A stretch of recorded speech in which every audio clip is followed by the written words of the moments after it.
कैसे न पूछूं उससे उजाड़ा मेरा घर जिसमें। कैसे न पूछूं उससे कि लूटा मेरा घर किसने। लाठियां भी खाई हैं और गोलियां भी खाई हैं। पसीना भी जलाया है और खून भी बहाया है। लड़े हम जिनके लिए हुए वो पराए अपने। ऐसा आपका करियर था, तो ये कब दिमाग में आया कि मुझे पहाड़ के लिए ही काम करना है? जितने भी लोग यहाँ से बाहर रहते हैं, उनका शरीर तो बाहर रहता है पर आत्मा उत्तराखंड में रहती है, अपने गाँव में रहती है। एक बाहरी व्यक्ति ने मेरे पे हाथ उठाया, अच्छा। मेरी पहचान को गाली दी। हुँ, मूल निवास भू कानून का आंदोलन हुँ, खड़ा हुआ, हुँ, उसमें हुँ, पहाड़ी स्वाभिमान सेना की अहम भूमिका रही। नेता में था नहीं, मुझे बनाया गया है हुँ, जबरदस्ती, हुँ, मुकदमे लाद कर। हुँ, मैं घर से कुर्ता पहन के नहीं निकला था। हुँ, हुँ, हुँ, ये कुर्ता जो है समाज ने पहनाया। हुँ, हुँ। हमारे जो शहीद हैं, हमारे जो उत्तराखंडी हैं, उनकी जो अपेक्षाएँ थी, उसमें कितना खरा उतर पाया है? आपको क्या लगता है? 0%। कैसे? 0% है। किस उत्तराखंड की बात कर रहे हैं आप? कहाँ बैठे हैं हम? शहीदों ने गैरसैंण की बात की थी। इन्होंने ग्रीष्मकालीन राजधानी बना के 2 दिन का सत्र को कुछ 2 ढाई घंटे का सत्र चलाते हैं, आ जाते हैं। और जब ये पूरे पहाड़ के रेफर सेंटरों से कोई नीचे आता है ना, एम्स में, तो उसको बेड नहीं मिलता है। स्वास्थ्य के लिए भी पलायन है, शिक्षा के लिए भी पलायन है, रोजगार के लिए भी पलायन है। सिडकुल में देखिए कितनी प्राथमिकता है आज हमारे लिए। नारसन से लेके मलारी तक का जो व्यक्ति है, वो पहाड़ी है। जो भी 1950 से यहाँ पे रह रहा है, वो पहाड़ी है। विनोद चमोली जी ने भी कहा ना सदन में कि उत्तराखंड धर्मशाला नहीं है कि कोई भी यहाँ रहकर यहाँ का निवासी हो जाए।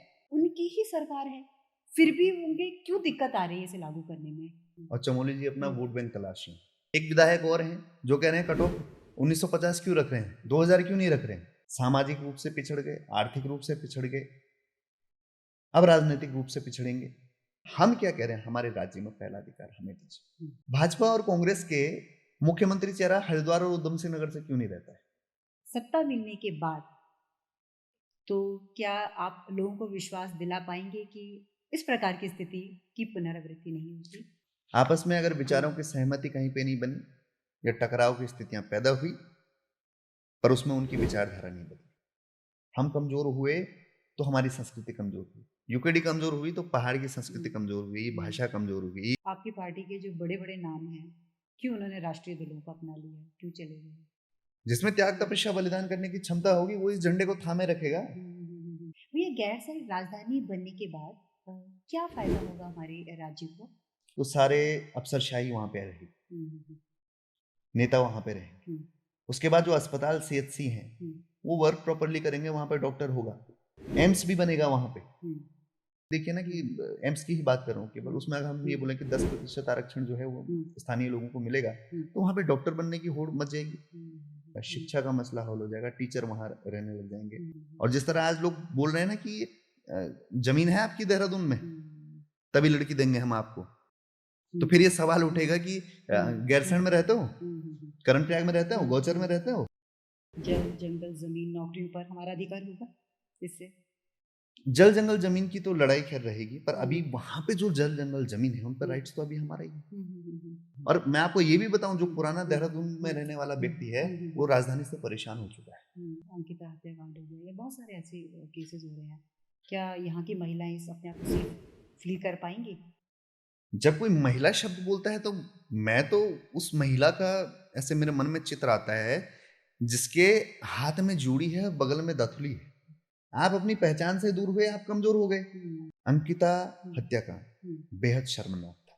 हुँ, मैं दावे से कह रहा हूँ, जिस दिन क्षेत्रीय दल की सरकार होगी ना, हुँ, कोई हमारी बहन बेटियों की तरफ आंख भी उठा के नहीं देख हुँ, पाएगा। हुँ, हुँ, हुँ, जो यहाँ पे आप गंदगी कर रहे हैं, सेंसिटिव जोन में जो आप गाने हुँ, बजा रहे हुँ, हैं, हुँ, हुँ। ये सब नहीं चलेगा। तो पहले मरीज़ डॉक्टर को ढूँढते थे, अब डॉक्टर मरीज़ों को ढूँढ रहे हैं। हुँ, जब हमने पूछा था हुँ, अभी हुँ, हुँ, मुख्यमंत्री आवास में, तो हुँ, धामी जी ने भी मुस्कान भरी थी। हुँ, डॉक्टर्स को हुँ, 4 गुना मानदेय नहीं देंगे रूरल एरिया पे जाने के लिए। उसके लिए डीएम, एसडीएम वाली फैसिलिटी नहीं देंगे, तब तक अच्छा डॉक्टर आपको नहीं मिलेगा। हुँ, हुँ, चाहे ये सरकार हो, चाहे 25 सालों की सरकार हो, हुँ, इनके पास नीतियाँ नहीं थी, इनके हुँ, पास विज़न डॉक्यूमेंट था ही नहीं। छोटे-छोटे ब्लॉक्स रहेंगे, छोटी-छोटी हुँ, विधानसभा रहेंगी, हुँ, हुँ, तो ज़ाहिर-सी बात है कि नीतियाँ गाँव-गाँव तक पहुँचेगी। हुँ, हम संघर्ष करेंगे, हुँ, गाँव-गाँव तक हुँ, ये विज़न डॉक्यूमेंट लेके हुँ, जाएँगे, अपनी हुँ, सत्ता लाएँगे और इस प्रदेश के लिए नीति निर्धारण करेंगे। हुँ, हुँ, हुँ, हुँ। भैया यूकेडी का ना बहुत आक्रामक शैली देखने को मिल रही है। उत्तराखंड हमेशा से हम्म, आक्रामक रहा। आक्रामक न होते तो प्रदेश नहीं हम्म, बनता। हम्म, कोई उत्तराखंड के लिए हम्म, कड़वे शब्द बोलेगा तो हम्म, हमारे दिलों पे छाले पड़ते हैं हमारे। भैया जो आपने पैदल यात्रा की थी थोड़ा उसके बारे में बताइए। हर कदम पे हमारा ये संकल्प था कि यार वास्तव में हमारे लोग जब इन्हीं रास्तों पे मर जा रहे हैं तो हम हम्म, भी इन्हीं रास्तों पे पैदल चलें हम्म, और इस प्रदेश को बेहतर करने के लिए जीवन भर पैदल चलना पड़े तो वो भी हम्म, चलेंगे। ये बोल पहाड़ी हल्ला बोल था कि हम्म, हम्म, दिया था विकास का नारा, हुआ है विनाश ये कैसे, छेड़ा ही माल को किसने, आपदा आई कैसे, राजधानी अस्थाई, नौकरी भी अस्थाई, थे हम तो मूल निवासी, बनाया है अस्थाई। तो यानी कि हमें आशीष नेगी जैसे चेहरे और देखने को मिलेगी यूकेडी में। आशीष नेगी जैसे विचार मुझे ये संस्कृति विरासत में मिली है। हम्म, मुझे ये विचार जो है बडूनी जी से मिले हैं। हम्म, ये जुझारूपन जो है वो दिवाकर भट्ट जी से मिला है। हम्म, चेहरे से जुड़ाव मत रखिए। हम्म, हम्म, हम्म, चेहरों ने हमेशा छला है। कहीं ना कहीं उनका जो दिल से जुड़ाव इस पार्टी के साथ रहा है, लेकिन जो वोटर वो राष्ट्रीय दलों के बन गए हैं। अब आप उन्हें कैसे कन्वर्ट कर पाएंगे, वो विश्वास कैसे दिला पाएंगे? जिसको भी इस भूमि से प्यार है उसको यूकेडी के साथ आना पड़ेगा। यूकेडी अपने घर बचाने के लिए लड़ाई नहीं लड़ रही है, क्योंकि वीरान अगर पहाड़ को किसी ने किया है तो 25 वर्ष में इन दोनों ही राष्ट्रीय दलों ने। और ये अभी भी गलतफहमी है लोगों की। कई लोग बोलते हैं ये दो दल ही, ये तो एक ही हैं।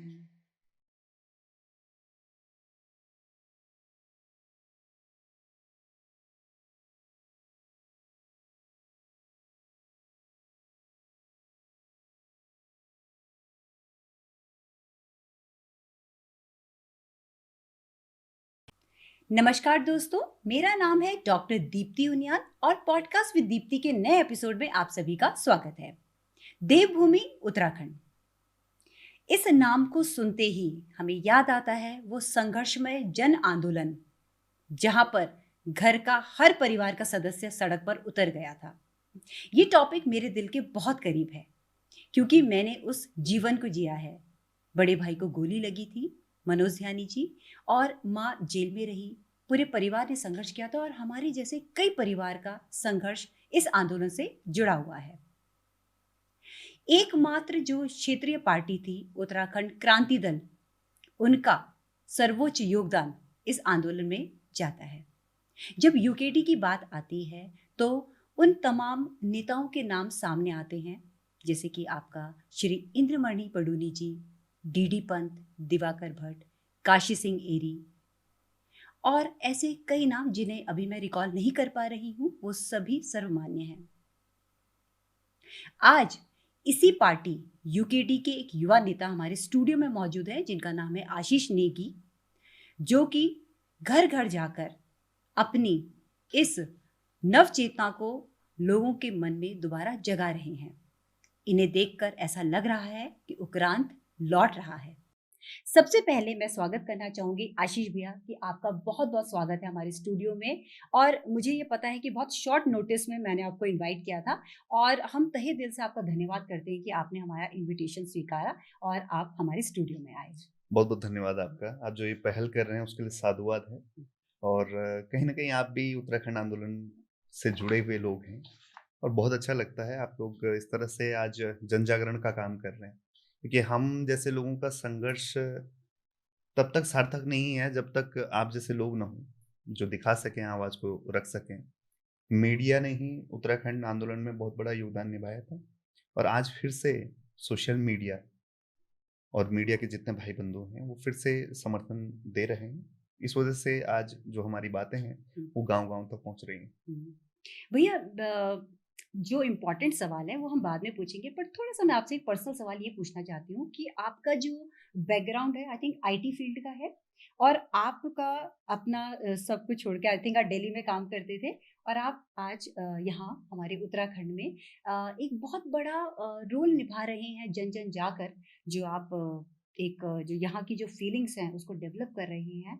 तो ये आपके मन में कहाँ आया कि मैं अपना सब कुछ छोड़कर, क्योंकि अच्छा खासा आपका करियर था, तो ये कब दिमाग में आया कि मुझे पहाड़ के लिए ही काम करना है? देखिए, जितने भी लोग यहाँ से बाहर रहते हैं उनका शरीर तो बाहर रहता है पर आत्मा उत्तराखंड में रहती है, अपने गांव में रहती है। तो हमेशा से ये था कि पहाड़ के लिए कुछ करना है, कुछ ऐसा करना है कि हम अपने गाँव, अपने घर जो हैं छोड़े ना। तो जॉब में लगे रहते थे, करते थे। एक गाँव से निकल कर जहाँ हमारी भाषा में मतलब हिंदी में हमारी पहाड़ी टोन आती थी, हुँ, उसको करेक्ट करते हुए फिर आगे इंग्लिश सीखी, हुँ, कॉम्पिटिशन फाइट किए और वहाँ पे खुद को स्टैंड किया जहाँ पर जो मेट्रो सिटीज़ के लोग हैं, उनके बीच में कॉम्पिटिशन हमने किया हुँ, हुँ, और वहाँ पे जाके ये लगा ये जो जीवन है ये कहीं और ले जा रहा है। हुँ, ये जो पहाड़ का बच्चा शहर के लिए तैयार हो रहा है, ये एक साजिश है बहुत बड़ी। एक शहरी जीवन के लिए तैयार हो रहा है आज भी पहाड़ का बच्चा। हुँ, उसे कह रहे हैं 12वीं करो, 12वीं के बाद ग्रेजुएशन करो, उसके बाद दिल्ली नौकरी करो, फिर उसके बाद आपके पास चॉइस है या तो दिल्ली में सेटल हो जाओ, बैंगलोर में सेटल हो जाओ या तो फॉरेन को चले जाओ। तो इससे हम बाहर आए, मुझे लगा वापस गाँव में आके कुछ करते हैं। यहाँ पर आके देखा तो फिर लैंड लॉ का वो चल रहा था, प्रोटेस्ट चल रहा था और हम ही लोग उसमें थे लैंड लॉ में। ट्विटर के माध्यम से और हम ज़्यादा बच्चे तो नहीं थे, जो युवा थे वो 40 से 50 थे। हम मिलते थे, प्रोटेस्ट करते थे, वापस घर चले जाते थे। हुँ, कोई एक-दूसरे को जानता नहीं था। फिर अगले दिन फिर मिलते थे। फिर होते करते हमने अपना एक स्टार्टअप किया, उसमें मैं मार्केटिंग हेड की पोज़ीशन पे था ये और सब वहीं दिल्ली में? नहीं, हाँ, यहाँ हाँ, देहरादून देहरादून में थे। देहरादून। अच्छा। तो अब हमारा एक कॉलेज में मार्केटिंग हेड की पोज़ीशन पे था द देहरादून डिफेंस कॉलेज करके और उसमें। तो इसकी मार्केटिंग के दौरान एक बाहरी व्यक्ति ने मेरे पे हाथ उठाया, अच्छा। मेरी पहचान को गाली दी हुँ, हुँ, और बोला जो होता है कर लो। ये कई लोग नहीं जानते हैं कि शुरुआत कहाँ से हुई, मैं इसलिए बोल रहा हूँ। उस दिन मैं 11 बजे से पुलिस में बैठा रहा, थाने में बैठा रहा, मेडिकल कराया, मुझे लगा कार्रवाई होगी। 6 बजे वो व्यक्ति फिर आता है शाम को थाने में ही और मुझे बोलता है, "जो करना है कर ले।" उस दिन मैंने यही शब्द बोले। मैंने कहा, "अब तो मतलब मैं भले ही मरने तक का लड़ूँगा, पर मैं कल मैं तो आऊँगा वहीं पे हुँ, जहाँ हुँ, पे ये घटना हुई।" उस घटना से काफ़ी लोग परिचित हैं हुँ, और वो घटना जो है करीबन 50-60 लाख लोगों ने देखी है। हुँ, देहरादून परिचित है, उत्तराखंड परिचित है पूरा हुँ, हुँ, उससे। हुँ, हुँ, तो अगले दिन हज़ारों लोगों की भीड़ जुटी। हुँ, उन्होंने जो मेरा सामान सीज़ किया हुआ था, क्योंकि वो कॉम्पिटिटर थे हुँ, हुँ, और उन्होंने मेरा जो सामान सीज़ किया हुआ था, उसको लेने के लिए जब हम वहाँ गए मीडिया के साथ गए, तो हमारे साथ वापस जो है हाथापाई करने की कोशिश की उन्होंने, जिसका उनको मुँहतोड़ जवाब वहीं पे मिला। काफ़ी युवा थे। उस दिन मेरे पे 3 मुकदमे लगाए गए। शांति भंग का भी लगा, 1-2 मुकदमे और लगे, क्योंकि धामी जी की पुलिस कम पड़ गई थी उनके प्रोटेक्शन के लिए, सारी यहीं वो अचानक सडन एक मूवमेंट हो गया था। चलिए ठीक है। हुँ, ये जब घटनाएँ आगे बढ़ी तो मुझे ऐसा लगा वास्तव में अगर किसी पहाड़ी व्यक्ति पे हाथ उठता है तो कौन आता है? उस दिन मेरे लिए उक्रांद खड़ी हुई थी। उस हुँ, दिन मेरे हुँ, लिए हुँ, यूकेडी खड़ी हुई। हुँ, हुँ, उस समय उक्रांद के जो पूर्व युवा प्रकोष्ठ हैं, राजेंद्र बिष्ट जी, हुँ, उनकी टीम और सभी लोग आए थे। वहाँ पे मेरा परिचय उनके साथ हुआ था, जो मेरे साथ लास्ट तक स्टैंड किए हुँ, उन्होंने। हुँ, आए तो बहुत सारे थे पर वो चले गए थे। हुँ, जो लास्ट तक मेरे साथ बैठे हुए थे 20, 25, 30, 40 लोग, वो यूकेडी के थे। अगले दिन ही मैंने यूकेडी की सदस्यता ले ली। अच्छा। हुँ, हुँ, उसके बाद मैंने एक संगठन बनाया, ठेठ पहाड़ी संगठन। उसमें भी मैंने युवाओं को जोड़ा। उसके बाद मैंने पहाड़ी स्वाभिमान सेना बनाई। ये कब की बात है अभी? ये 2 साल से ऊपर अच्छा। हो गया है। हुँ, हुँ, हुँ, और जो ये फिर ये मूल निवास भू कानून का हुँ, आंदोलन हुँ, खड़ा हुआ, हुँ, उसमें हुँ, पहाड़ी स्वाभिमान सेना की अहम भूमिका रही। हम ही ने वो संघर्ष समिति खड़ी की, हमारे ही पदाधिकारी, अच्छा। जो मेरे हुँ, साथी जितने लड़के थे हुँ, मेरे हुँ, साथ हुँ, पहाड़ी हुँ, स्वाभिमान सेना में। हुँ, हुँ, हुँ, हुँ, ये घटनाक्रम जब बढ़े तो मुझे ऐसा लगा वास्तव में सोसाइटी को इस समय हुँ, ऐसे हुँ, संगठन की ज़रूरत है, जो हमारे एटलीस्ट हम भाषा, संस्कृति ये तो छोड़ो, किसी पहाड़ी के साथ अत्याचार हो रहा है तो कोई तो आए। हुँ, हुँ, हुँ, हुँ, तो वो पीड़ा थी मन में। तो मुझे नेता में था नहीं, मुझे हुँ, बनाया गया है हुँ, ज़बरदस्ती, हुँ, मुकदमे लाद कर। हुँ, मेरे पर हाथ उठाकर, हम्म, मेरी भावनाएं आहत करके हम्म, मैं घर से कुर्ता पहन के नहीं निकला था। हम्म, ये कुर्ता जो है समाज ने पहनाया। हम्म। अच्छा भैया, हमारे उत्तराखंड को 25 साल पूरे हो गए हैं और रजत जयंती धूमधाम से मनाई जा रही है। हमारे जो शहीद हैं, हमारे जो उत्तराखंडी हैं, उनकी जो अपेक्षाएं थी, उसमें कितना खरा उतर पाया है या उस दिशा में हम कितना आगे बढ़ पाए हैं? आपको क्या लगता है? 0%। कैसे? 0% है। किस उत्तराखंड की बात कर रहे हैं आप? कहाँ बैठे हैं हम? हम्म, कहाँ है हमारी राजधानी? शहीदों ने गैरसैंण की बात की थी। इन्होंने ग्रीष्मकालीन राजधानी बना के 2 दिन का सत्र को कुछ 2 ढाई घंटे का सत्र चलाते हैं, आ जाते हैं। गैरसैंण में महिला की मृत्यु हुई है। जो प्रेग्नेंट महिला थी, बच्चे को जन्म देने की कोशिश कर रही थी, उसकी मृत्यु हो गई। उसी गैरसैंण में जो हमारी कल्पनाओं का उत्तराखंड की राजधानी, चौखुटिया में इतना बड़ा आंदोलन होता है। पूरे पीएचसी के हाल जो है वो बिल्कुल लचर व्यवस्था है। सिमली बेस अस्पताल की ऐसी है, कर्णप्रयाग में ऐसी है, गौचर में ऐसी है, रुद्रप्रयाग में ऐसी है, श्रीनगर में ऐसा है। और जब ये पूरे पहाड़ के रेफर सेंटरों से कोई नीचे आता है ना एम्स में, तो उसको बेड नहीं मिलता है। बोलते हैं नीचे रखिए अपना पेशेंट, बेड फ्री होगा तो मिलेगा। तो इलाज किनका हो रहा है वहां एम्स में? जो अन्य प्रदेशों के लोग हैं।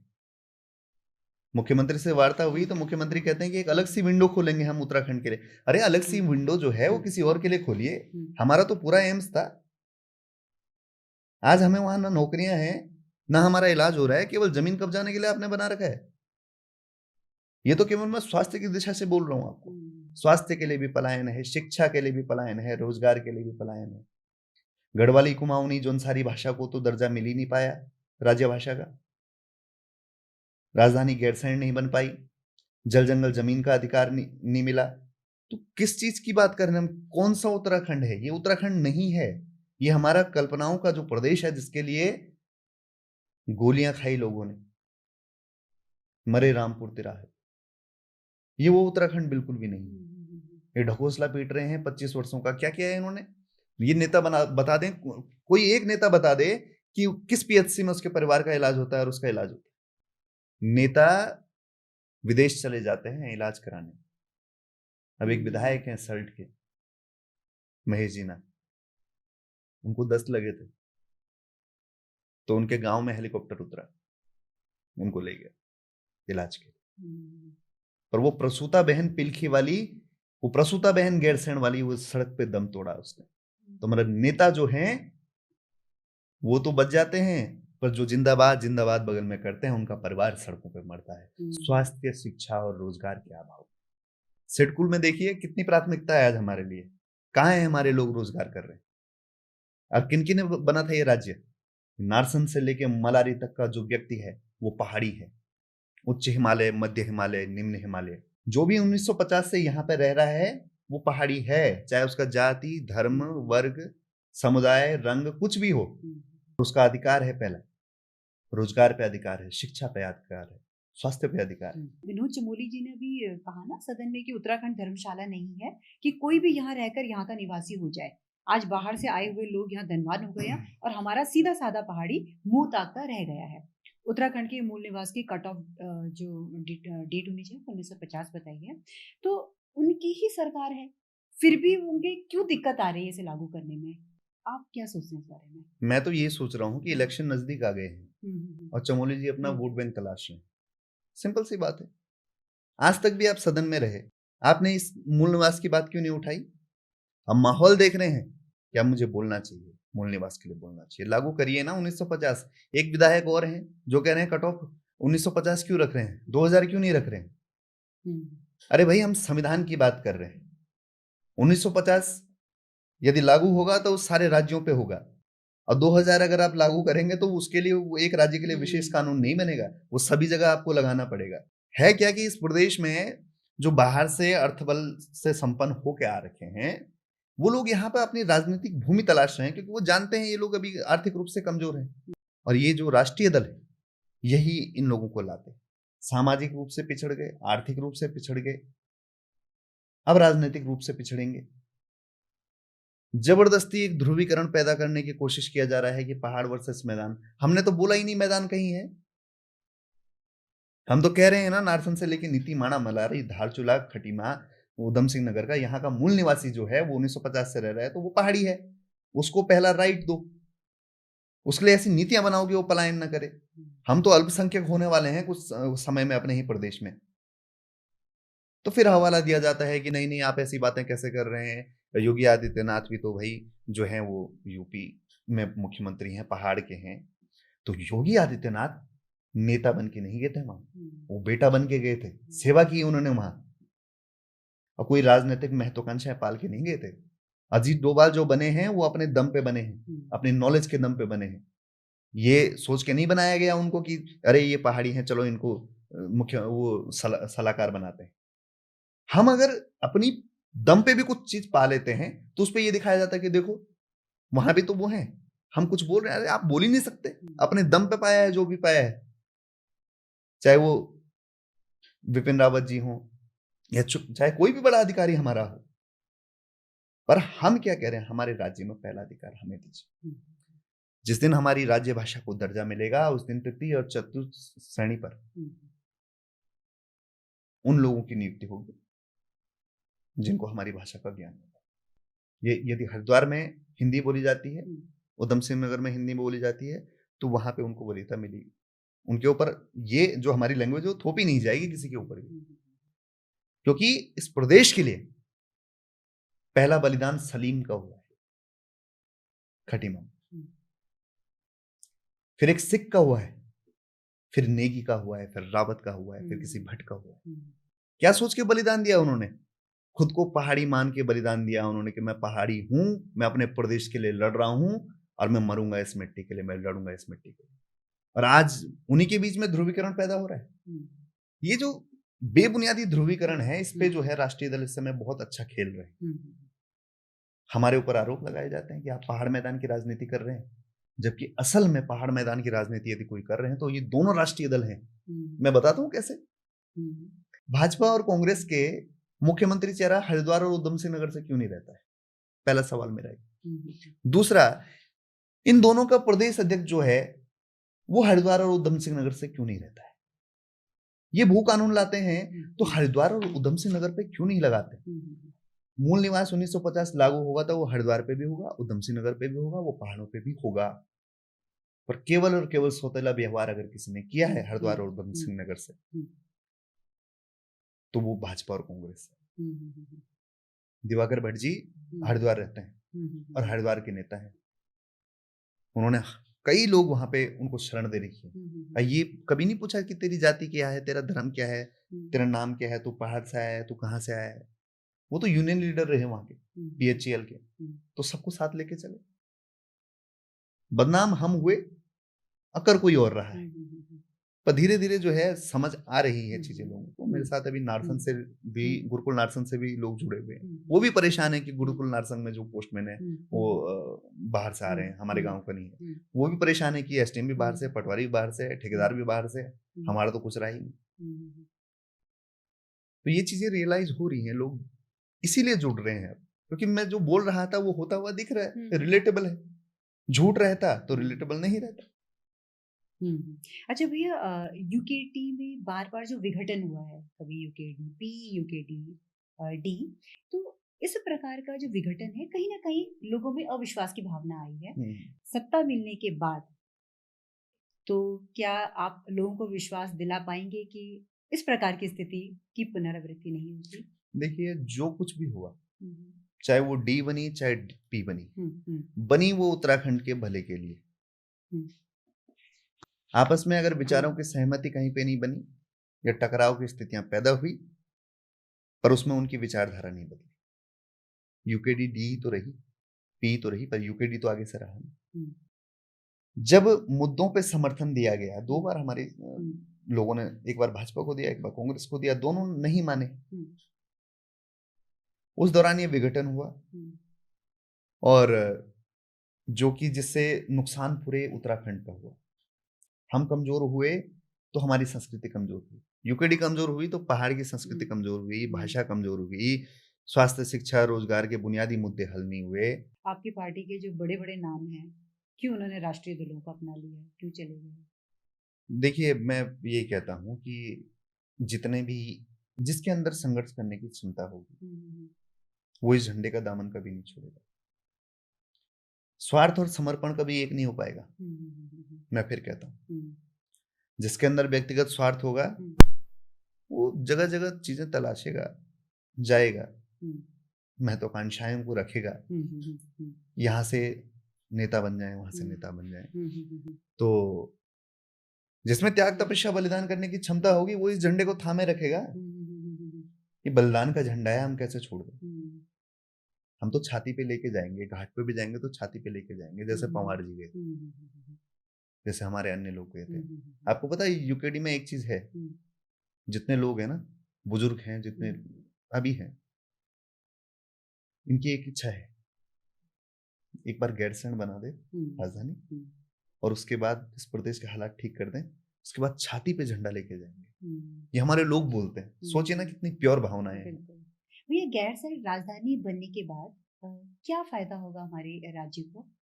देखिए, स्वास्थ्य, शिक्षा, रोजगार के बुनियादी मुद्दे हल हो जाएंगे। आप ये सोचिए, गैरसैंण राजधानी जैसे बनेगी तो सारे अफसरशाही वहां पे रहेगी, नेता वहां पे रहेंगे। उसके बाद जो अस्पताल, सीएचसी हैं, वो वर्क प्रॉपरली करेंगे, वहां पे डॉक्टर होगा। नेता अपनी सुविधा के लिए रखेंगे डॉक्टर, अफसर जो है अपनी सुविधा के लिए वहां पे डॉक्टर रखेंगे। एम्स भी बनेगा वहां पे। गढ़वाल और कुमाऊं जो आज की डेट में हल्द्वानी और देहरादून की तरफ इलाज के लिए भाग रहे हैं, वो गैरसैंण की तरफ आएंगे, चौखुटिया की तरफ आएंगे, वहां पे एम्स बनेगा, स्थानीय लोगों को रोजगार मिलेगा और माहौल बनेगा। अगर आप देखिए ना कि एम्स की ही बात कर रहा हूँ केवल, उसमें अगर हम ये बोले कि 10% आरक्षण जो है वो स्थानीय लोगों को मिलेगा, तो वहां पे डॉक्टर बनने की होड़ मच जाएगी। हमारे लोग डॉक्टर बनेंगे। जैसा माहौल रखोगे आप वैसा बनेगा। आप अगर पलायन का माहौल रखोगे तो पलायन होगा, आप डॉक्टर बनने का रखोगे तो वैसा होगा। अर्थ से हम संपन्न हो जाएंगे, स्वास्थ्य का मसला हल हो जाएगा, शिक्षा का मसला हल हो जाएगा, टीचर वहां रहने लग जाएंगे, रोजगार का मसला हल हो जाएगा, स्थानीय लोगों को रोजगार मिलेगा। जितने वो होटल्स, चाहे वो भिकियासैंण का मार्केट हो और चाहे वो सल्ट का हो, चाहे कहीं का भी हो, इनमें सब जगह चहल पहल आ जाएगी, सब जगह लोग आ जाएंगे। और जिस तरह आज लोग बोल रहे हैं ना कि जमीन है आपकी देहरादून में, तभी लड़की देंगे हम आपको, तो फिर ये सवाल उठेगा कि गैरसैंण में रहते हो, कर्णप्रयाग में रहते हो, गौचर में रहते हो, घर है वहां पे आपका, सल्ट भिकियासैंण में घर है, रानीखेत में है, हाँ तब देते हैं हम आपको लड़की। कुमाऊं और गढ़वाल के बीच में सेंटर जगह, जहां से विकास दोनों तरफ बराबर बढ़े, वो नदी की तरह जो रामगंगा इधर बहती है, वो आटागाड़ उधर बहती है, पीछे पौड़ी का एरिया कनेक्ट होता है। एक भी स्टेट दिखा दो ना, हिल स्टेट जिसकी कैपिटल हिल में नहीं है। राजधानी गैरसैंण बनते ही 70% मसलों का हल हो जाएगा। जल, जंगल, जमीन, नौकरियों पर हमारा अधिकार होगा। इससे जल, जंगल, जमीन की तो लड़ाई खैर रहेगी, पर अभी वहां पे जो जल, जंगल, जमीन है, उन पर राइट्स तो अभी हमारा ही है। ग्राम सभाएं हैं वहां पर, ग्राम सभा बहुत सख्त है कानून के मामले में। एक बारी को नगर पालिका लचर है, अभी भी जो है भू कानून लागू नहीं है नगर पालिकाओं में, पर स्थानीय लोगों को बढ़ावा मिलेगा, स्वरोजगार को बढ़ावा मिलेगा। अब इतने अफसर बैठे रहेंगे, जो काम नहीं करेगा वहीं से पकड़ के लाएंगे उन्हें। चलो भाई यहाँ क्या हो रखा है, बताओ कहाँ मार्केट दे रहे हो, ये प्रोडक्शन कर रहे हैं, बताओ नीतियां इनके लिए। बगल का रहेगा तो कभी भी घेर लेंगे, बताओ घिराव कर रहे हैं, ये इस फलाने गांव में रोजगार के लिए इतने लड़के हैं, बताओ क्या नीतियां हैं। लगाओ यहाँ पे सीएम दरबार लगाओ ना। पहाड़ों में कब लगाया तुमने सीएम दरबार? पूछो हमसे समस्या क्या है हमारी। तो पहाड़ में रहेंगे तो पहाड़ के मसले हल होंगे। और मैं आपको ये भी बताऊं, जो पुराना देहरादून में रहने वाला व्यक्ति है वो राजधानी से परेशान हो चुका है, वो नहीं चाहता है अब यहाँ पे राजधानी रहे। ये बहुत ओवर क्राउडेड हो गया है देहरादून, और ये समय की मांग है कि इस समय राजधानी शिफ्ट की जाए, परमानेंट जो है गैरसैंण को बनाई जाए। जिस तरीके से क्राइम जो बढ़ रहा है, अंकिता हत्याकांड हो गया, बहुत सारे ऐसे केसेस हो रहे हैं, क्या यहाँ की महिलाएं अपने आप को सेफ फील कर पाएंगे? हम लोग रात को काम कर पाएंगे अगर हम करना चाहें तो? ये जो प्रॉब्लम है इनका सॉल्यूशन कुछ निकल पाएगा? क्योंकि अभी तक तो महिलाएं सेफ महसूस कर ही नहीं रही जिस प्रकार की घटनाएं बढ़ती जा रही हैं। देखिए, मैं ये कह रहा हूँ ना, महिलाओं को कमज़ोर किया ही क्यों गया? हम्म, जब कोई महिला शब्द बोलता है तो मैं तो उस महिला का ऐसे मेरे मन में चित्र आता है, जिसके हाथ में जूड़ी है, बगल में दथुली है। तो वो कमज़ोर कहाँ से है? वो जंगली जानवरों से लड़ने की हिम्मत रखती है। तो जिस प्रकार से आपराधिक घटनाएं बढ़ रही हैं। मैं वही तो कह हाँ। रहा हूँ, हमें जानबूझ के कमज़ोर किया गया है। आप अपनी पहचान से दूर हुए, आप कमज़ोर हो गए। आपने बड़े करोड़ों के घर तो बना लिए, पर आपने अपनी सुरक्षा की व्यवस्था की ही नहीं। बिल्कुल, अपने ही घरों में आपने सुरक्षा अपनी नहीं। बेटी को कभी सेल्फ डिफेंस की ट्रेनिंग दी ही नहीं। तो फिर ऐसे समाज में जो कमज़ोर रहेगा वो तो उसका शोषण हुआ ही है। अंकिता हत्याकांड बेहद शर्मनाक था, पर फिर मैं वही बोलता हूँ, किया किसने? एक बड़े बाप के बेटे ने, ये सोच के कि ये कमज़ोर की बेटी है, इसका कोई नहीं है, क्या कर लेंगे ये मेरा, यही तो सोचा ना। ये सोच कहाँ से उत्पन्न हुई? जब हमारा विघटन हुआ, जब हम लोग कमज़ोर हुए। मैं दावे से कह रहा हूँ, जिस दिन क्षेत्रीय दल की सरकार होगी ना, कोई हमारी बहन बेटियों की तरफ आंख भी उठा के नहीं देख पाएगा, छूना तो दूर। और ऐसे लोगों की 7 पुश्तें सुधार देंगे हम तो जीते ही उत्तराखंड के लिए हैं, हम मरेंगे भी इस उत्तराखंड के लिए। क्या होगा? घाट पे जाएंगे, गंगा में विलय हो जाएंगे, इन पर्वतों में बस जाएंगे हमेशा के लिए, पर आखिरी सांस तक ऐसा संघर्ष करेंगे कि अपने आने वाली पीढ़ी को सुनहरा भविष्य दे सकें। ताकि जो सड़क पे हमारा जो पहाड़ी भाई चाय बना रहा है ना अभी, तो उसको ये ना बोले कोई गलत उसमें कि चल भाई चाय बना, सम्मान के साथ बोले, उसका शोषण न करे, उस पर हाथ उठाने की जरूरत न करे। उस वर्ग की बात कर रहा हूं मैं, जो ड्राइवर अभी गाड़ी चला रहा है, उसको जबरदस्ती, जो बाहर की गाड़ियां मैं देखता हूँ घूमने आते हैं, ये कभी आंख दिखाते हैं, कभी गाली देते हैं, कभी पीटते हैं, तो हमारे दिल पे ठेस लगती है यार कि मेरा प्रदेश, ये इस प्रदेश का मालिक है, और इस प्रदेश में ही इसकी स्थिति कैसी होगी। महाराष्ट्र में देखो ना, क्या सम्मान है महाराष्ट्र में। तो उसी तर्ज पर आप बनाना चाहते हैं हमारे उत्तराखंड को?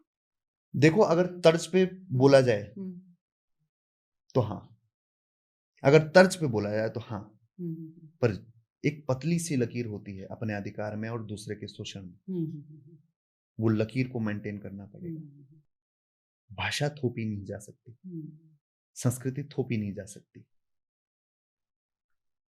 उसका ध्यान रखना होगा। क्योंकि वहां थोड़ी गुंडागर्दी भी चलती है, बाहर वालों को नहीं दिया जाता, मार मार के भगाया जाता है, वो आपने सुना होगा। वो मैंने सुना है, वो शर्मनाक है। मैं कह तो रहा हूँ, वो हमारी प्रवृत्ति, वो हमारी प्रवृत्ति नहीं है ना। फिर हम लोग तो हमने रामपुर तिराहा सह लिया, पर ये नहीं कि हम सहते जा रहे हैं और आप लोग करते जा रहे हो कि ये लोग तो शरीफ हैं। कोई बात नहीं, शोषण नहीं करने देंगे अपने लोगों का। कुल मिलाकर बोला जाएगा कि आप प्रदेश में आइए, मेहमान की तरह आइए, हमारी मेहमान नवाजी देखिए, पर मूल निवासी का सम्मान कीजिए, जमीन का सम्मान कीजिए। ये जो कूड़ा आप फेंक रहे हैं ना, उसको ले जाइए। जो यहाँ पे आप गंदगी कर रहे हैं, सेंसिटिव जोन में जो आप गाने बजा रहे हैं, ये सब नहीं चलेगा। ये जो आप पहाड़ को खोखला करके जो टनल बना रहे हैं विकास के नाम पर, ऐसा नहीं। सेंसिटिव डेवलपमेंट होगा बहुत, ग्रीन पॉलिटिक्स की बात होगी। स्वास्थ्य मंत्री धन सिंह रावत जी का कहना है कि जहां तक शिक्षा और स्वास्थ्य का सवाल है, तो पहले मरीज डॉक्टर को ढूंढते थे, अब डॉक्टर मरीजों को ढूंढ रहे हैं। क्या ये सच है? क्या कहना चाहेंगे? अब इस पे तो धामी जी ने भी मुस्कान दी थी जब हमने पूछा था अभी मुख्यमंत्री आवास में, तो धामी जी ने भी मुस्कान भरी थी, कुछ बोले नहीं थे। तो वास्तव में स्थिति ऐसी है कि इनके पास डॉक्टर नहीं, निराशाजनक मुलाकात रही क्योंकि इनके पास नीतियां नहीं। अब बुरा ये लगा कि मेरे लोग फिर से सड़कों पर मरेंगे। अस्पतालों की हालत बहुत बुरी है, इनके पास कोई प्लान नहीं है। हमने बोला भी, जब तक आप डॉक्टर्स को 4 गुना मानदेय नहीं देंगे रूरल एरिया पे जाने के लिए, उसके लिए डीएम एसडीएम वाली फैसिलिटी नहीं देंगे, तब तक अच्छा डॉक्टर आपको नहीं मिलेगा। आपको कुछ ऐसा करना पड़ेगा जिससे वो वहां रहे। सेम स्थिति टीचर्स की है, वो भी वहां नहीं रुकते, पहाड़ों में नहीं रुकते, रूरल एरियाज में रहने की व्यवस्था नहीं है, मानदेय सेम है। भाई जब सेना के भी जो हमारे जवान हैं वो भी रूरल एरियाज पे जाते हैं तो उनका भी मानदेय बढ़ा के दिया जाता है। तो यहाँ तो हमें सबसे ज्यादा जरूरत डॉक्टर्स की है, टीचर्स की है। तो जब तक आप इनके लिए व्यवस्थाएं नहीं बनाएंगे तब तक ये जो मसले हल नहीं होंगे। और दुर्भाग्य से इस प्रदेश की सरकार पे कोई नीतियां नहीं है, चाहे ये सरकार हो चाहे 25 सालों की सरकार हो, इनके पास नीतियां नहीं थी, इनके पास विजन डॉक्यूमेंट था ही नहीं, क्योंकि विजन डॉक्यूमेंट जो है वो यूकेडी के पास था और जो कभी अप्लाई नहीं हो पाया। हमने बोला कि 23 जिले होंगे इस प्रदेश में, 13 जिले, तो 23 जगह डीएम बैठेगा, 23 जगह जिला मुख्यालय बनेगा, जिला अस्पताल 23 जगह बनेगा। और हमने बोला 150 से 200 ब्लॉक बनेंगे, तो उतनी जगह उप जिला चिकित्सालय खुल गए। ठीक है, हमने बोला कि 104 और 6 विधानसभाएं होनी चाहिए, तो विधायकों का एरिया छोटा हो गया, ब्लॉक छोटे हो गए। संसदीय सीट जो है वो 5 है, पर हमने प्रस्तावित क्या करी, हमने कहा 25 और 15 के बीच में होनी चाहिए। तो जब सबके एरिया छोटे छोटे रहेंगे, छोटे छोटे ब्लॉक्स रहेंगे, छोटी छोटी विधानसभा रहेंगी, तो जाहिर सी बात है कि नीतियां गांव गांव तक पहुंचेगी। स्वास्थ्य, शिक्षा, रोजगार के बुनियादी मुद्दे हल हो जाएंगे। 4 कमिश्नरी हमने बोली थी कि 4 कमिश्नरी होगी, आज 2 कमिश्नरी है, एक तो ठप है ना। और वो खुद बोल रहे हैं कि आज 2 कमिश्नरी जो है वो पूरी नहीं पड़ रही प्रदेश के लिए। अरे भाई हमारा विजन डॉक्यूमेंट है, अप्लाई कर लो, हम उसका क्रेडिट भी नहीं लेंगे। आप ही अप्लाई करो, आप ही राजधानी गैरसैंण बना दो, आप ही विजन डॉक्यूमेंट अप्लाई कर दो, हमें कोई तीस नहीं है सत्ता की। हम त्याग तपस्या बलिदान वाले लोग हैं, मगर आप नहीं करोगे, आपका ध्येय नहीं है, तो हम मजबूरी में हम जो कर रहे हैं हम करते रहेंगे। हम संघर्ष करेंगे, गांव गांव तक ये विजन डॉक्यूमेंट लेके जाएंगे, अपनी सत्ता लाएंगे और इस प्रदेश के लिए नीति निर्धारण करेंगे। भैया यूकेडी का ना बहुत आक्रामक शैली देखने को मिल रही है पिछले कुछ वर्षों से, और आपका जो आईटी सेल है वो बहुत एक्टिव रहता है सोशल मीडिया में, इसके पीछे क्या सोच है? देखिए आक्रामक तो है ही, उक्रांद हमेशा से आक्रामक रहा। आक्रामक न होते तो प्रदेश नहीं बनता, आक्रामक न होते तो खेंट जैसे आंदोलन नहीं होते, षड्यंत्र जैसे आंदोलन नहीं होते, आक्रामक रवैया नहीं होता तो हम क्षेत्रीय नहीं होते। क्षेत्रीय दल कहाँ शांत है, क्षेत्रीय दल आक्रामक होता क्योंकि हमारी भावना जमीन से जुड़ी हुई होती है। कोई उत्तराखंड के लिए कड़वे शब्द बोलेगा तो हमारे दिलों पे छाले पड़ते हैं, हमारे, हम उसको नहीं फील कर पाते हैं, उसको पचा नहीं पाते। और बात रही सोशल मीडिया की, तो इस समय हमारे जो टीम है वो बहुत एग्रेसिवली उत्तराखंड के लिए अपना योगदान दे रही है और मल्टीपल लोग इसमें जुड़ चुके हैं। बहुत अच्छा संगठन इस समय हमारे पास है, युवाओं का बहुत बड़ा संगठन है, बहुत टैलेंटेड युवा है, हर किस्म के युवा है।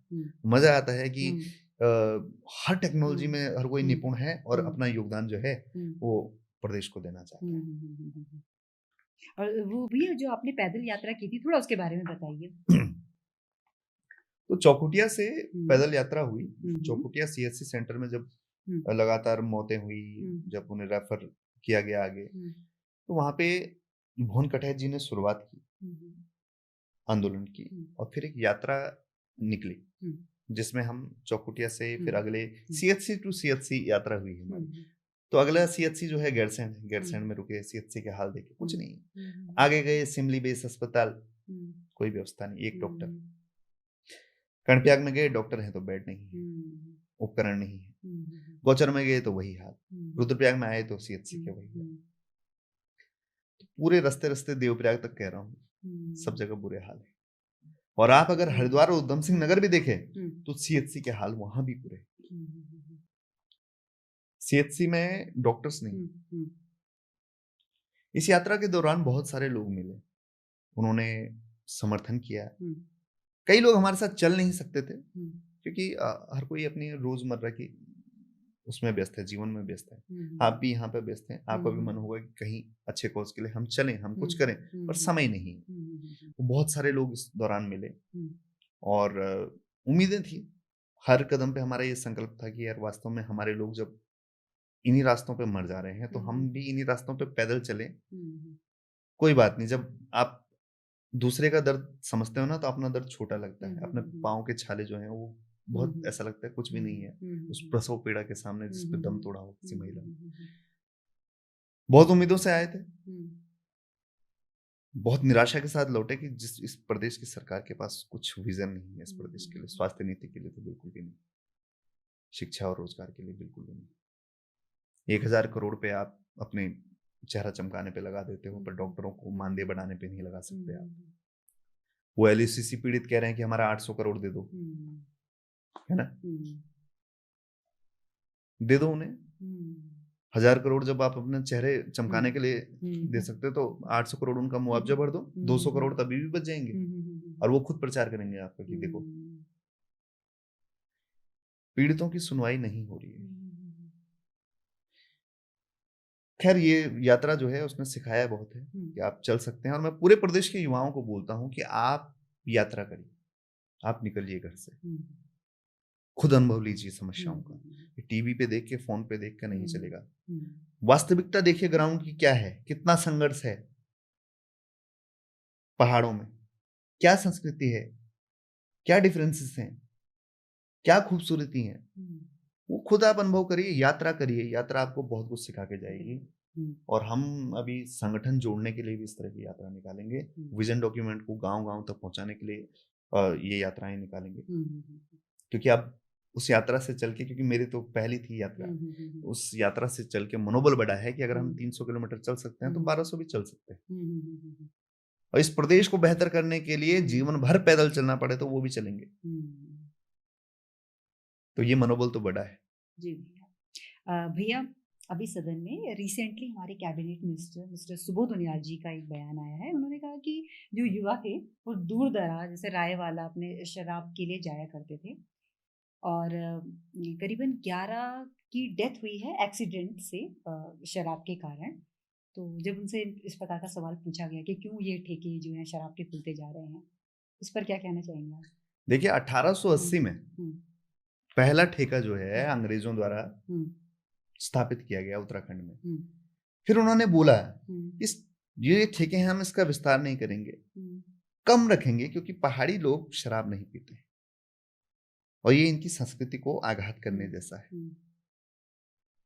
जिन अंग्रेजों को हमने यहां से भगाया, उनकी इतनी सेंसिटिव भावनाएं हमारे लिए थी, हमारे संस्कृति के लिए थी, और उस धर्म नगरी में आप कहते हो कि मैं सुविधा दूंगा शराब की। वो भी वो लोग जो भगवा ओढ़ के चलते हैं, जो मुख में राम रखते हैं। अरे श्री राम के चरित्र का अनुसरण करो। श्री राम बोलने से, नाम लेने से कुछ नहीं होगा।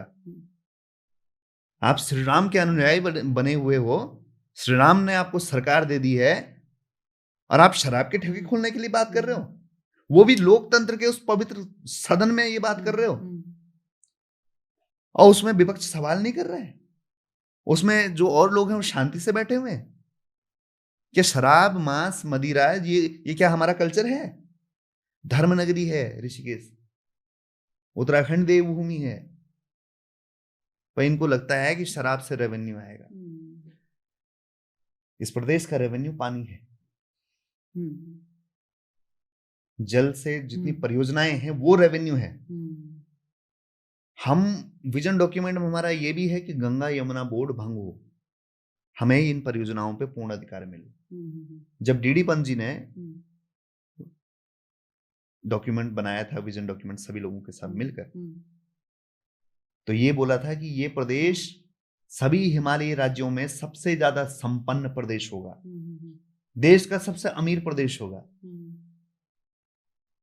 क्योंकि यहाँ का जो जगह जगह धारे के स्रोत हैं, यहाँ पे हम छोटे छोटे डैम बनाकर बिजली उत्पादन कर सकते हैं, उससे रेवेन्यू जनरेट कर सकते हैं, ग्रीन टैक्स हम ले सकते हैं क्योंकि पानी जा रहा है ना। उसके बदले हम रोजगार भी ले सकते हैं। गंगा यमुना अगर बोर्ड भंग हुआ तो हम उसके बदले में अन्य प्रदेशों से रोजगार भी ले सकते हैं कि हम आपकी जो जरूरतें हैं वो पूरी कर रहे हैं, ये अधिकार है हमारे पास, संविधान देता है। तो ये नहीं हो पाया। हर गांव जो है वो, इस समय मैं बोल रहा हूँ, आपका गांव करोड़पति अरबपति लोग हैं, जिस भी गांव में पानी का पंदेरा है, पानी का मंगरा है, वो अरबपति है। एक पानी की बोतल ये देखो ना, ये 20 रुपए की है, ये 10-20 रुपए की है, और हमारे धारे से निरंतर बहे जा रहा है करोड़ों लीटर, अरबों। नुकसान हो गया हर गांव का। नीतियां बनाने वाले रहे नहीं, वो सोचते रह गए कि शराब रेवेन्यू है इस प्रदेश का। अरे छोटी ना, सोचिए कि छोटे गांवों में छोटे छोटे मिनरल वाटर प्लांट्स लगते, कोई प्रोडक्शन करता, कोई डिस्ट्रीब्यूशन करता, कोई बेचता। कितने गांव में हो सकता था ये पानी जो इन बोतलों में है ये भी हमारा है, ये भी तो हमारा है। 30% योगदान दे रहे हैं हम देश में। हमारा पानी देश का गुरूर है। जब भारत पाकिस्तान की जब लड़ाई होती है तो बोलते हैं कि पानी रोक देंगे, सेना को आगे करते हैं, बोलते हैं तो गढ़वाल राइफल्स कुमाऊं रेजिमेंट जाती है। तो हम तो देशभक्त कौम रहे हैं। अब हम ट्राइबल का अधिकार मांग रहे हैं। हम कह रहे हैं फिफ्थ शेड्यूल भी वही है। अगर आप विजन डॉक्यूमेंट पूरा पढ़ें तो उसमें लगभग वही चीजें हैं। उसमें हमने 371 की मांग भी की थी। पर फिफ्थ शेड्यूल किसे मिला? कश्मीरियों को। किन कश्मीरियों को? जिन्होंने सेना पे पत्थर फेंके। पर जो लोग देश की सरहद पे शहीद हुए देश की रक्षा के लिए, जय हिंद जय भारत बोलते हुए, गढ़वाल राइफल्स कुमाऊं रेजिमेंट के लोग, जिन्होंने वो पत्थर खाए, उनको आपने ट्राइबल का अधिकार नहीं दिया। उनकी भाषा, उनकी संस्कृति की आपको कुछ नहीं पड़ी हुई है। तो ये तुष्टीकरण की राजनीति है। ऊर्जा प्रदेश होने के बावजूद भी हमारे राज्यवासियों के लिए बिजली महंगी क्यों है? क्योंकि आपने जल जंगल जमीन का अधिकार खो दिया है। अब हरिद्वार वाला जो मेरा किसान भाई है, वो पानी का भी बिल देगा और बिजली का भी बिल देगा, जबकि पानी भी उसका और बिजली भी उसकी। जब तक अपने आप को पहाड़ी नहीं स्वीकारोगे, तब तक आपको पहाड़ के संसाधनों पर अधिकार नहीं मिलेगा। जब तक हम सत्ता में नहीं आएंगे, जब तक ये विजन डॉक्यूमेंट अप्लाई नहीं होगा, तब तक इस प्रदेश का भला नहीं हो सकता। हमारे पास सारा विजन डॉक्यूमेंट में एक एक चीज कैलकुलेटेड है। बहुत जो मैं चीजें बोल रहा हूँ लोगों के सामने जल्दी लाऊंगा। उससे बेहतर कुछ हो तो बता दो। और मैं ये भी कह रहा हूँ कि हमारा विजन डॉक्यूमेंट आप अप्लाई करिए। मैं तो क्या, मेरी 10 पीढ़ी चुनाव नहीं लड़ी। हमारे अंदर त्याग की भावना है उत्तराखंड के लिए, समर्पण है हमारा। अच्छा भैया, आपके जो जनगीत है ना, वो बहुत प्रसिद्ध हुए हैं, तो आप खुद ही लिखते होंगे? अब जनगीत तो मैं कुछ गिरदा के गाता हूँ, गिरीश तिवारी गिरदा जी के गाता हूँ, और कुछ लिखता भी हूँ, और कभी कभी समय मिलता है तो वो भी लिखता हूँ। हाँ, खुद से ही मतलब ये लिखा है, और उत्तराखंड की पीड़ा के इर्द गिर्द ही लिखा है। तो लिखने का समय कब मिल जाता है आपको? वो जो लिखने का ऐसा है कि जैसे रास्ते रास्ते कभी कलम नहीं उठाई, रास्ते रास्ते चलते चलते गुनगुनाते, किसी का दर्द देखते हुए, कोई चीज खटक रही है, किसी की नीति खटक रही है, तो वो मन में सवाल वो लेखनी में उतर जाते हैं। जैसे इस दौरान एक जनगीत था, उसमें कुछ लाइनें जोड़ी थी हमने। भैया गाकर सुनाइए। हाँ, तो एक जनगीत है, प्रसिद्ध है, वो मैंने YouTube पर कहीं देखा था, तो उसके साथ कुछ लाइनें जोड़ी हैं। उसे अपना तो नहीं कहूंगा, पर इस दौरान हमने रास्ते रास्ते की।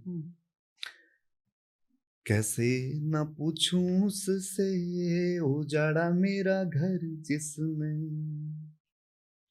कैसे न पूछूं उससे कि लूटा मेरा घर किसने, लाठियां भी खाई हैं और गोलियां भी खाई हैं, पसीना भी जलाया है और खून भी बहाया है, लड़े हम जिनके लिए हुए वो पराए अपने, राज्य भी बनाया है, राजधानी भी दिखाई है, जल जंगल जमीन का अधिकार भी बताया है, कैसे जाऊं मैं थक रे कि देखे मेरे लोग सपने, कैसे जाऊं मैं रुक रे कि राहें देखे मेरे अपने, पहाड़ों को भी लूटा है और नदियों को भी बेचा है, खदानें भी बनाई हैं और डैम भी बनाया है, कैसे रहूं मैं चुप रे के लुट रहे गांव अपने, कैसे न पूछूं उससे के लूटा मेरा घर किसने। तो ये रास्ते बहुत रास्ते सुंदर। चल के मैं और मेरे साथ पुष्पेश त्रिपाठी जी तो कदम चल रहे हैं और हम लोग डिस्कस कर रहे हैं कि देखो ऐसा हुआ, ऐसा हुआ, ऐसा हुआ, तो इसमें जोड़ते रहे। एक भैया गढ़वाली गाना सुना दीजिए आपका जो बड़ा फेमस है। तो ये एक वो है कि हम कोद झंगोरा वाला हाँ, छन, ये हम वाला। ढोल दमाऊं वाला छन, रण ये सिंह गाकर भंकोरा सुनाइए वाला भैया। छन। ये तो एक्चुअली गाया तो ये ईशान हाँ, डोभाल ने है। हाँ, पर वो बहुत हाई नोट पे है, मैं हाँ, तो कोई केवल बात नहीं। नहीं, उसमें बहुत अच्छा गा रहे हैं आप। हाँ। तो ये ऐसा था कि ये पूरे स्वाभिमान का गाना है, ये अंदर से जगाने के लिए कि हम कोद झंगोरा वाला छन, हम ढोल दमाऊं वाला छन, रण सिंह भंकोरा वाला छन, हम जीते हैं, हम जीते हैं। डोर थकुली वाला छन, मंडाण लगोण वाला छन, बगड़वाल नचाण वाला छन, हम जीते हैं, हम जीते हैं। फिर बहुत सारे इसमें उल्लेख हैं आगे आगे कि गौरा की भूमि वाला छन, बाग तेंदुआ पाल्या छन, हम जंगल का रखवाला छन, हम जीते हैं, हम जीते हैं। फिर इसमें मौजूदा स्थिति है कि हम अंकिता के साथ हैं, हम किरण की आवाज हैं, हम मांगते मूल निवास हैं, हम जीते हैं, हम जीते हैं। तो एक समायोजित करने के लिए पूरे पहाड़ के संघर्ष को, पहाड़ की संस्कृति को, ये अंकिता के आंदोलन में श्रीनगर में जब आशुतोष नेगी जी की गिरफ्तारी हो चुकी थी और वो धरना में संभाल रहा था, उस दौरान मैंने लिखा था। और जो पांडवास के ईशान डोभाल जी हैं, उनको मैंने ये दिया कि मुझे इसमें थोड़ी मदद चाहिए, और उन्होंने बहुत बेहतरीन तरीके से गाया, वो बहुत अच्छी तरह से लॉन्च किया। तो कोशिश भी यही रही, चाहे गानों के माध्यम से हो, चाहे भाषण के माध्यम से हो, चाहे ये पॉडकास्ट हो, उद्देश्य केवल एक है। भैया गीतों के माध्यम से कितना आप युवाओं के दिल को छू पाए हैं? अब ये तो पता नहीं देखो कि गीत के माध्यम से, पर ये सॉन्ग जो है वो हर किसी के फोन में, रील्स में कहीं ना कहीं दिखा। इवन राष्ट्रीय दलों के नेताओं की तक ये रील्स में था कि हम कोद झंगोरा वाला छन, हम ढोल दमाऊं वाला छन।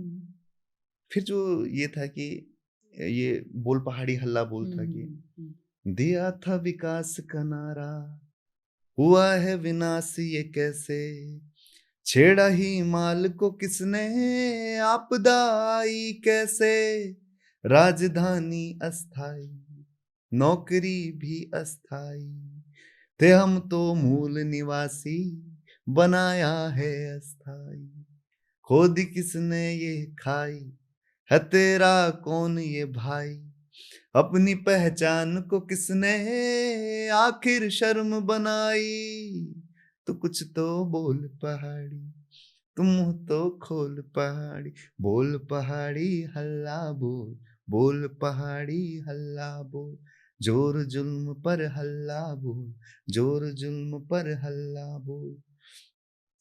ये भाव, ये मुद्दे गीत के माध्यम से लोगों तक पहुंचे। किसी को धुन पसंद आई, किसी को आवाज पसंद आई, किसी को उसका जो वक्तव्य, जो जिस तरह से लिखा गया था, संदेश जो है, किसी को वो अच्छा लगा।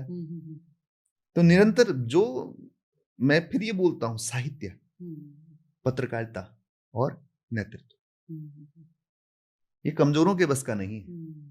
साहित्य तो विरुद्ध होता है। पर बहुत बड़ी बात है, आप आईटी बैकग्राउंड के हैं और ये आर्टिस्टिक जो आपने एक स्किल डेवलप किया है, बहुत सुंदर गीत है, बहुत ही सुंदर गाया भी आपने। अच्छा भैया, अब ये बताइए कि जो आपके आने वाले चुनाव है 2027 के लिए, उसके लिए आपकी क्या रणनीति है? अगले 6 महीने के अंदर 11,000 बूथों पर हमारे बूथ अध्यक्ष आपको खड़े मिलेंगे। ये सिंपल सी एक चिकन और एग वाली थ्योरी है कि जब तक संगठन नहीं होगा तब तक संसाधन जो है जुटेंगे नहीं, जब तक संगठन नहीं होगा तब तक अच्छे नेता नहीं आएंगे।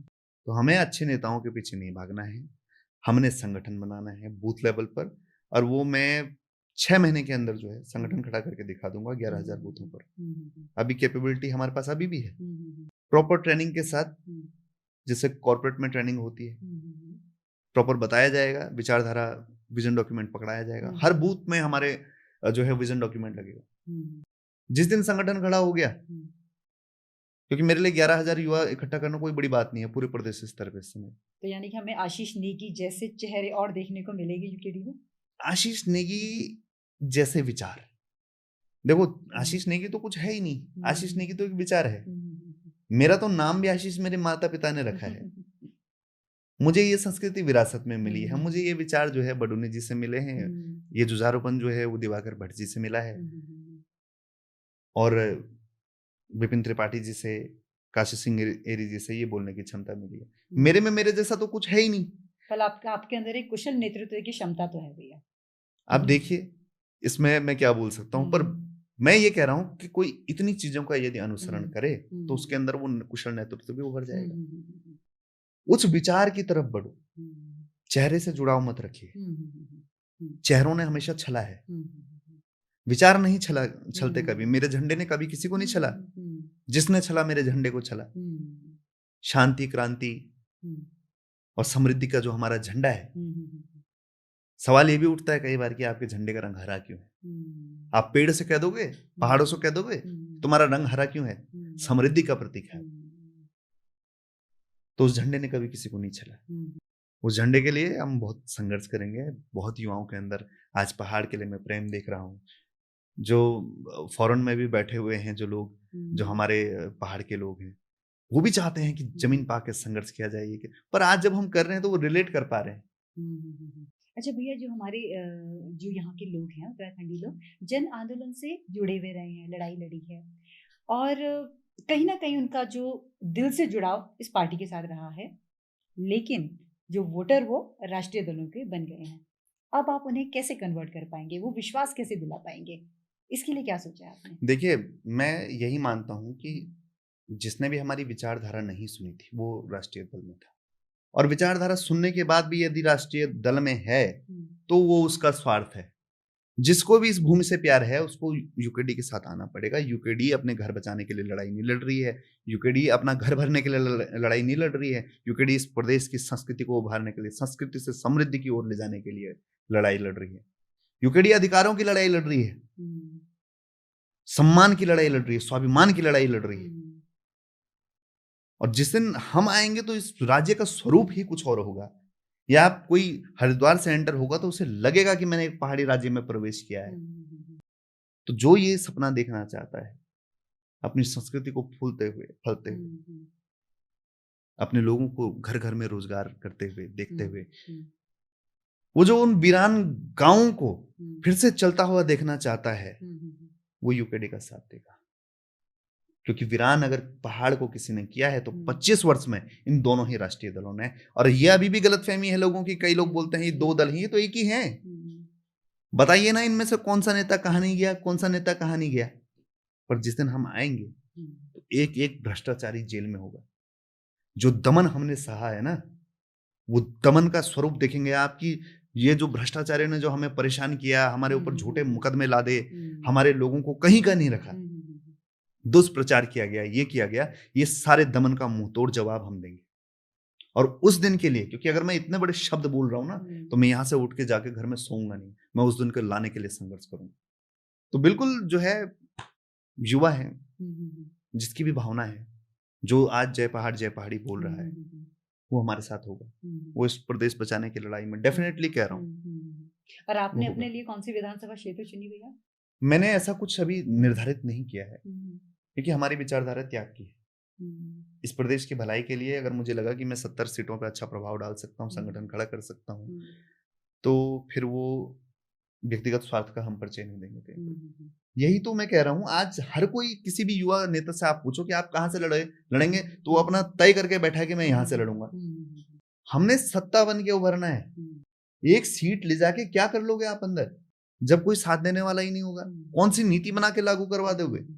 तो 70 विधानसभाओं में प्रत्याशी उतरेंगे, 11,000 बूथों पर बूथ अध्यक्ष बनेंगे, और लगभग 12, 13, 14 महीने जो रह गए हैं, इनमें देखिए आप क्या होता है। अभी तो चुनाव आया भी नहीं, अभी तो मैं 1% नहीं दे पाया हूं अपना यूकेडी को। जितना भी हमने अभी किया है वो 1% है इस समय। अभी जो हमारी प्लानिंग्स है, किस तरह से हम रीच करते हैं, किस तरह से संगठन खड़ा करते हैं, और ये कितना ड्रास्टिक चेंज आता है, वो आप देखिएगा। अच्छा भैया, ये तो हो गई हमारी सीरियस टॉक, है ना? भैया आपने एक मूवी देखी थी नायक, जिसमें अनिल कपूर को एक एक राइट मिलता है, उन्हें एक दिन के लिए मुख्यमंत्री बना दिया जाता है। अगर मैं आशीष भैया से कहूँ कि भैया आपको एक दिन के लिए उत्तराखंड का मुख्यमंत्री बना दिया जाए, तो आप सबसे पहले क्या कार्य करना चाहेंगे? सीधा राजधानी गैरसैंण, सीधा जल जंगल जमीन का अधिकार, मूल निवास 1950 लागू, 80% मूल निवासियों को रोजगार, स्वास्थ्य सुविधाओं में एम्स जैसे संस्थान में 80% केवल हमारे, तुरंत गढ़वाली, कुमाऊनी, जौनसारी, भोटिया, बोक्शा, राजी, थारू, सारी भाषाओं को दर्जा। तो हम आशा करते हैं कि आप जल्दी ही मुख्यमंत्री के रूप में हम आपको देखें। मैं वही तो अभी इसमें हमारा स्वार्थ का क्या मुद्दा है? यही तो है। ये आज भी कर दें, हमारी तो जरूरत ही नहीं पड़ेगी। जब नहीं कर रहे हैं तो ये विजन डॉक्यूमेंट सीधा अप्लाई कर दूंगा मैं एक ही दिन। 23 जिले की घोषणा, और जितने भी अधिकारी होंगे सारे मूल निवासी, एक दिन में ठीक हो सकती चीजें। वो कलम इतनी ताकत रखती है।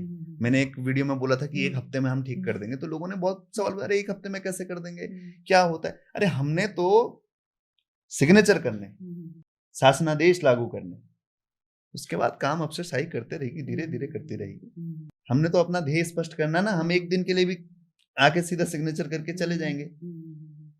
ये जो धामी जी बैठे हुए हैं ना, ये बहुत पावरफुल है, ये कोई डिक्टेटर नहीं है। ये जनता ने आशीर्वाद दिया है, प्यार दिया है इनको, और इस प्यार की कद्र होनी चाहिए, इस आशीर्वाद की कद्र होनी चाहिए। एक दिन भी अगर ये अपना ध्येय से इनके अंदर का पहाड़ का प्रति प्रेम यदि जागे, एक दिन में ये चीजें कर सकते हैं। पर क्या लगता है करेंगे? तो नहीं करेंगे तो क्यों है जनता फिर इनके साथ? जब तुम्हारे सारे मुद्दे हमारे साथ हैं, तुम क्यों हो उनके साथ? अभी मुझे कई लोग मिलते हैं कि भैया हम मजबूरी से इधर हैं और वैसे हम आपके साथ हैं। क्या करूंगा मैं ऐसे साथ का? साथ देना है तो राजनीतिक रूप से साथ दो, स्पष्टता के साथ दो। प्रदेश को बचाने की लड़ाई केवल हमारी नहीं है, ये तुम्हारी भी है। ये जितना मेरा है प्रदेश उतना तुम्हारा भी।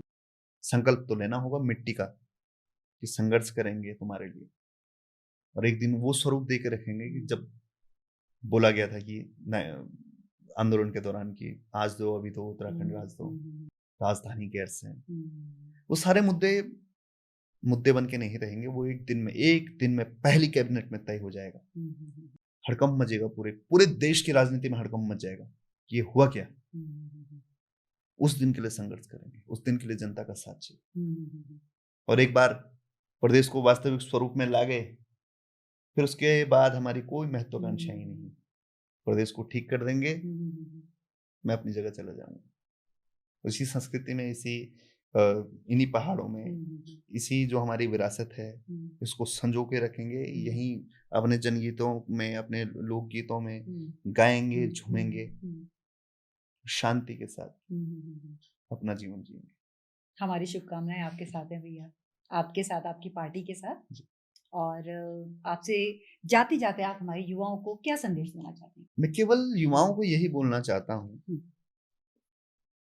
यदि आप कुछ करने का ठानो तो एक बड़ा संकल्प लो। इस प्रदेश को अगर बचाना है तो वो केवल नारेबाजी से नहीं होगा, वो सड़क पे उतरने कर रैली करने से कुछ नहीं होगा। एक राजनीतिक लड़ाई लड़नी है, प्रदेश को वास्तविक स्वरूप में लाना है, और इसमें हमारी नहीं, अपनी मदद को। क्योंकि जब तक आपको लगेगा कि यूकेडी को आपकी जरूरत है, तब तक आप भ्रम में रहोगे। आपको उत्तराखंड क्रांति दल की जरूरत है, क्योंकि आपको प्रदेश बचाना है, आपको संस्कृति बचानी है, आपको भाषा उभारनी है, आपको सांस्कृतिक रूप से उभरना है, आपको राजनीतिक रूप से उभरना है, आपको सामाजिक रूप से उभरना है। हमारे साथ लामबंद होइए। ये दल आपका घर है। ये उस चौक की तरह हो रखा है जहां पे अगल बगल घास जम गई है। अब कोई इस पे पुताई करे, कोई इसके पठाल ठीक करे, कोई दीवारी पे पेंट करे, कोई वो घास उपाड़े और इसको संजो के रखे, क्योंकि ये हमारी वास्तविक पहचान है। उक्रांद वो घर है, आपका घर है। इसे मजबूत करने में, इसे संजो के रखने में सभी लोगों की जिम्मेदारी है, और आपके योगदान की हम लोग प्रतीक्षा में रहेंगे। बहुत बहुत धन्यवाद भैया आपका। हमारी शुभकामनाएं आपके साथ है कि आप इसी तरीके से आगे बढ़ें और बहुत अच्छा कार्य आप कर रहे हैं। बहुत बहुत धन्यवाद। दर्शकों से इतना ही कह चाहूंगी कि आज हम आशीष नेगी भैया से हमने बातचीत की और उत्तराखंड राज्य के बारे में बहुत सुंदर विचार उन्होंने हमारे सामने रखे। और इस पूरे पॉडकास्ट को देखने के लिए आपका बहुत बहुत शुक्रिया। आपके सपोर्ट की हमें बहुत आवश्यकता है, इसलिए हमारे चैनल को लाइक करिए, शेयर करिए, सब्सक्राइब करिए, ताकि हम ऐसे ही गेस्ट को अपने स्टूडियो में इनवाइट कर सकें और आपके सामने ला सकें। आप लोग अपना ख्याल रखिए। नमस्कार।